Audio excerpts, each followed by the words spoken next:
Have you ever wondered why some conversations feel effortless, like two people speaking the same hidden language, while others turn into a tangle of misunderstandings and frustration?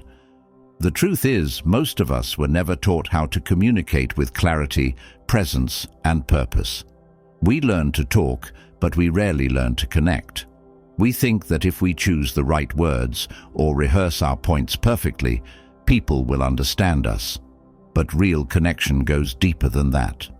The Stoics knew this over 2,000 years ago.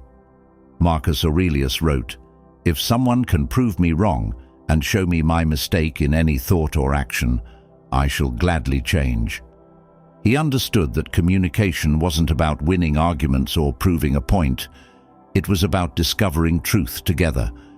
It was about having the humility to admit that you don't know everything and the courage to open your mind to a new perspective. Imagine how different our conversations would feel if we approached them this way. Instead of seeing disagreement as a threat, we'd see it as an invitation to learn. Instead of feeling defensive when challenged, we'd feel curious. This mindset doesn't just change how you communicate, it changes who you are. You become someone who listens without judgment, who responds without ego, and who speaks with a quiet confidence that doesn't need to dominate. You stop measuring the success of a conversation by whether you won and start measuring it by whether you understood and were understood. And when you bring that energy into your interactions, whether it's a conversation with a loved one, a colleague, or even a stranger, you create space for something genuine to grow. You build trust, you build connection, and ultimately, you build relationships that are stronger and more resilient because they're rooted in respect, not control. If you've ever felt unheard, misunderstood, or frustrated because your words don't seem to land the way you intend, you're not alone. It's one of the most universal human experiences. You try to express yourself, to share something important, only to feel like your message evaporates in the space between you and the other person. You walk away replaying the conversation in your mind, wondering what you could have said differently. Sometimes it feels like no matter how hard you try, there's an invisible barrier that keeps you disconnected. Most people go through life talking at each other instead of with each other. We rush to fill the silence, to defend our opinions, to prove we're right, all while forgetting that the purpose of communication isn't to win, it's to connect. And when you're always focused on getting your point across, you miss the subtle cues, the unspoken feelings, the deeper meaning behind someone's words. It's like trying to listen to music while blasting static in your ears. But once you learn to communicate like a Stoic, with presence, humility, and genuine curiosity, everything changes. You stop seeing conversations as battles to be won and start seeing them as bridges to be built. Even the most difficult discussions, the ones you used to dread, become opportunities to grow closer rather than drift further apart. You begin to understand that connection isn't about perfect words. It's about the quality of your attention and the sincerity of your heart. And that's exactly what this video is here to explore. Before we dive in, take a moment to subscribe if you appreciate content like this.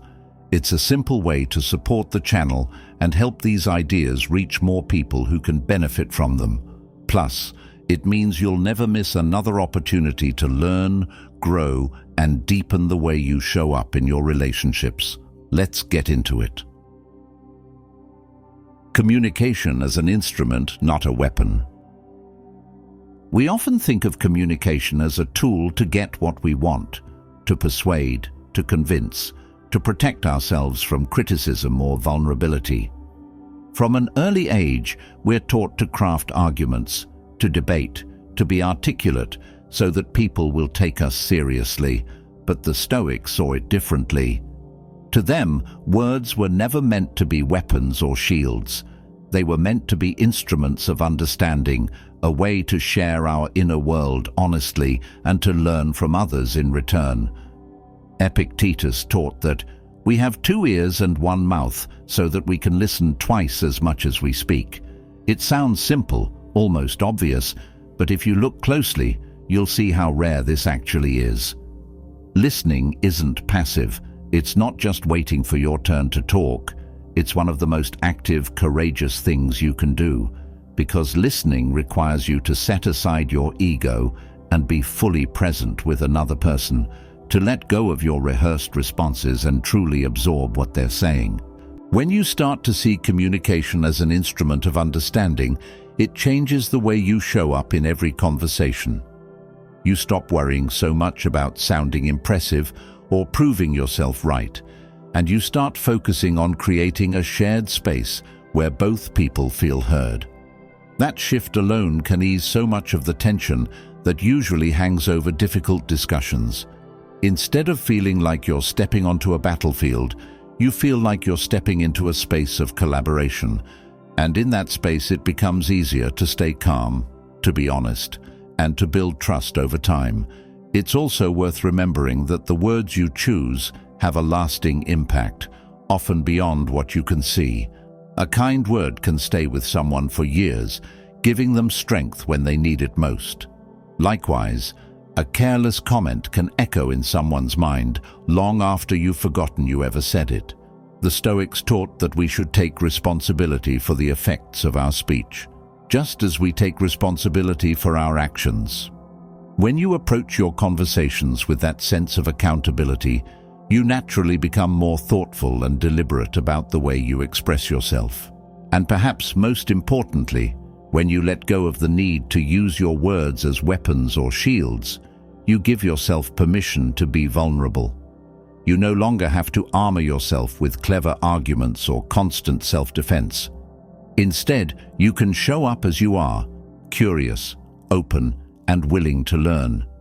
That vulnerability is what makes true understanding possible, because when you drop your guard, you invite others to do the same, and that's where real connection begins. The power of pausing. Imagine you're in a heated argument with a friend. Your mind starts racing, scrambling to find the perfect comeback, the flawless defense that will prove you're right. You feel your heart rate pick up, your shoulders tense. But the Stoic way is to pause, breathe, and ask yourself a simple but powerful question. Am I trying to understand, or am I just trying to be right? That single question can diffuse tension in an instant. It interrupts the cycle of defensiveness and invites you to return to curiosity. When you focus on understanding instead of winning, your energy softens, your voice lowers. The other person can sense that you're no longer there to fight them. You're there to meet them, to find common ground. The conversation shifts from combat to collaboration, and something remarkable happens. Walls start to come down. Think of the last time someone really listened to you, without interrupting, without judging, without scanning for flaws in your logic, or mentally preparing their reply while you were still speaking. How did that feel? For most of us, it feels rare, almost sacred, like someone is finally seeing us without an agenda. That's the gift you can offer others. And when you do, you build bridges instead of walls. You create a space where trust can grow and where connection feels effortless, even in the middle of disagreement. And the beauty of pausing is that it doesn't take years of practice to start. Even a single moment of silence before you respond can change the entire tone of an interaction. It shows the other person that you value what they're saying enough to reflect on it, rather than rushing to react. Over time, these small pauses build a reputation. People begin to see you as someone who is thoughtful, steady, and genuinely interested in understanding. In a world where so many are quick to argue, that kind of presence stands out. It makes your words carry more weight, because they come from a place of calm intention rather than impulse, and it invites others to meet you in that same space of openness and respect. When you practice the power of pausing, you also give yourself a chance to notice what's happening inside you. You might feel a surge of anger or the sting of embarrassment, but in that quiet moment, you can choose not to let those emotions steer the conversation. Instead, you can acknowledge them, breathe through them, and decide how you actually want to respond. This is where real self-mastery begins, not in suppressing what you feel, but in creating enough space between feeling and action to choose wisely. Over time, this simple habit becomes a powerful foundation for every conversation you have. Speaking with purpose. The Stoics also believed in speaking with purpose. Seneca said, "Speech should be concise and meaningful." This doesn't mean you have to be brief to the point of coldness or strip your words of warmth and humanity. It means you choose words that reflect your values: honesty, kindness, clarity. You become mindful of the ripple your words create, understanding that every sentence has the power to heal or to wound. When you speak from that place, people feel it. They sense that you're not hiding behind polite phrases or empty flattery. You're not performing or trying to manipulate their perception of you. You're showing up as your authentic self, someone grounded in integrity. And that authenticity is magnetic. It draws people in because it's rare to encounter someone who speaks not to impress, but to connect. Consider how often we fill the silence with unnecessary chatter. Words we don't really mean, opinions we haven't thought through, stories we tell just to avoid a moment of quiet. We're so uncomfortable with stillness that we rush to cover it up with noise. But silence isn't an enemy. Sometimes it's the space where understanding finally has room to breathe. The next time you feel the urge to speak just to fill the space, pause, take a breath. Ask yourself, is what I'm about to say necessary? Is it true? Is it helpful?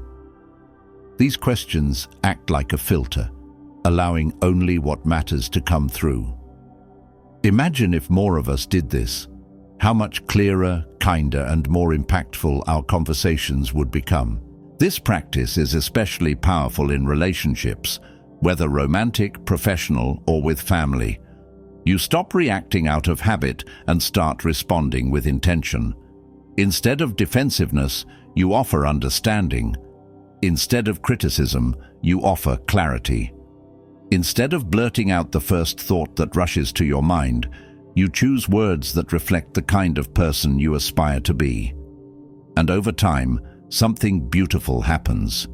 People begin to trust that when you speak, it's worth listening to, because your words carry the weight of thoughtfulness and the warmth of sincerity. In a world overflowing with noise, that kind of purposeful speech becomes a rare and invaluable gift.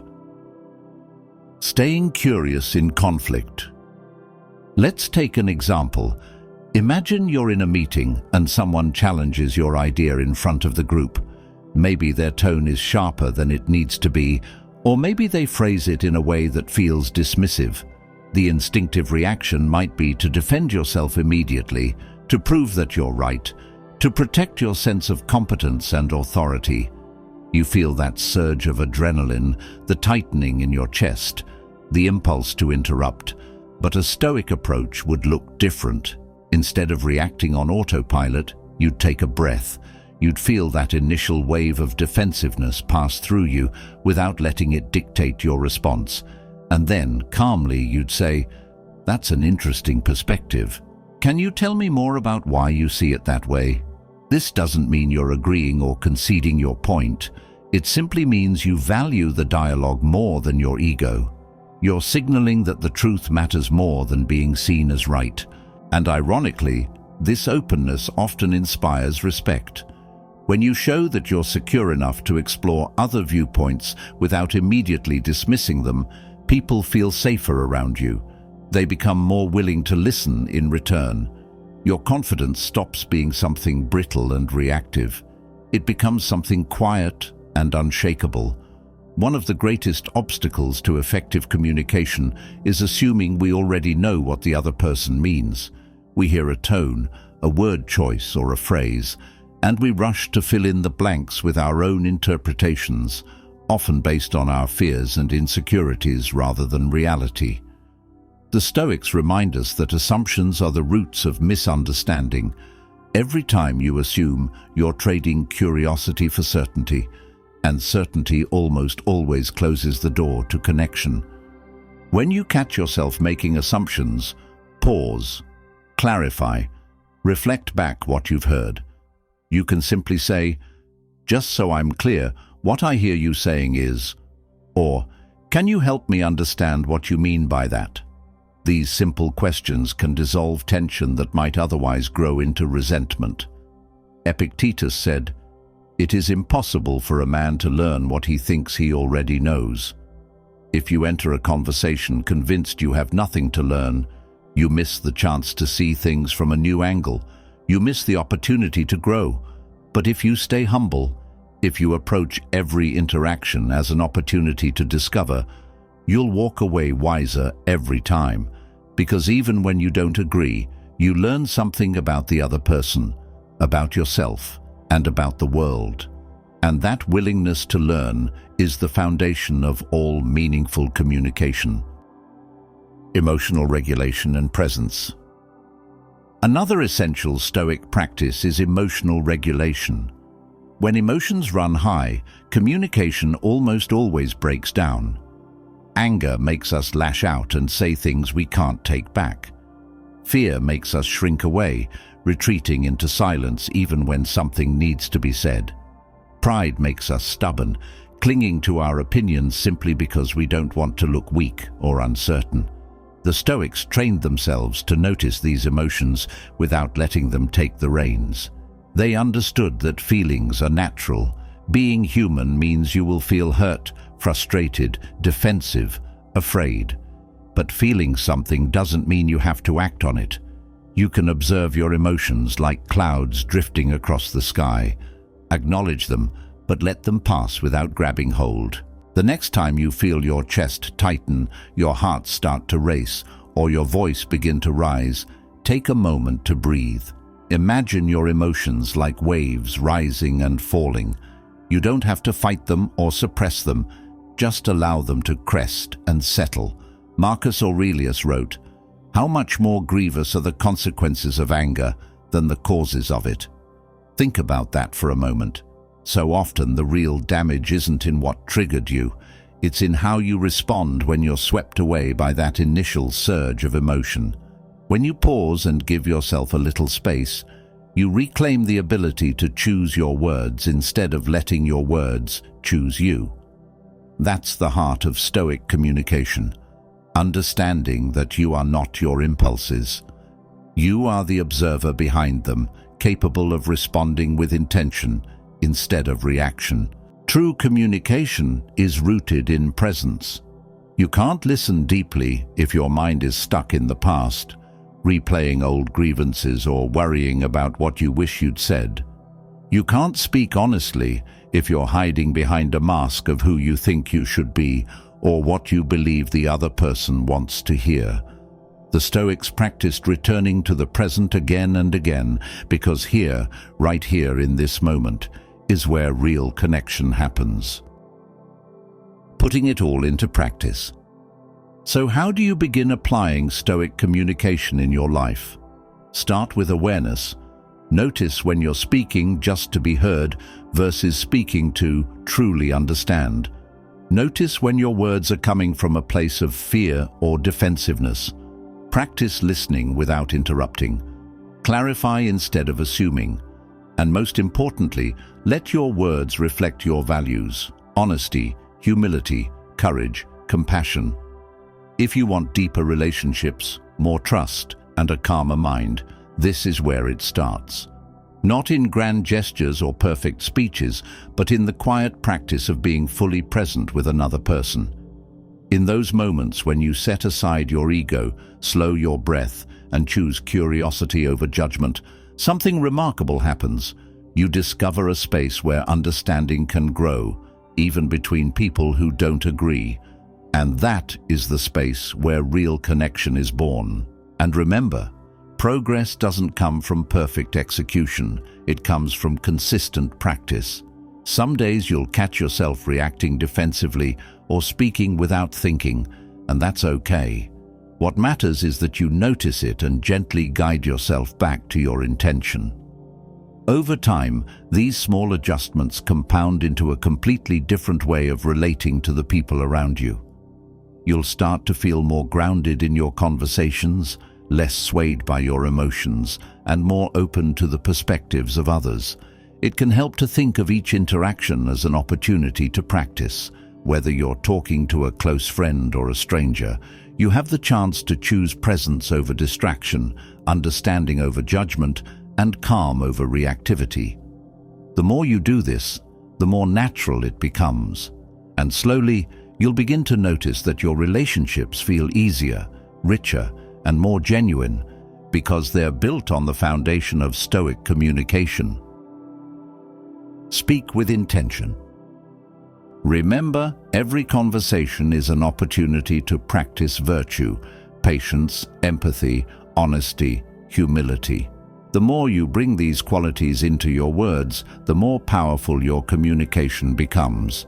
And if you ever doubt whether it's worth the effort, remember this. What you say shapes not only your relationships, but your own character. Speak with intention, listen with compassion, and watch how your world transforms. If this video resonated with you, there's another waiting on the screen that will take you deeper into the wisdom of Stoicism. Click on it and keep learning. And if you haven't already, subscribe so you never miss a new insight. Thanks for spending this time with me. I'll see you in the next one.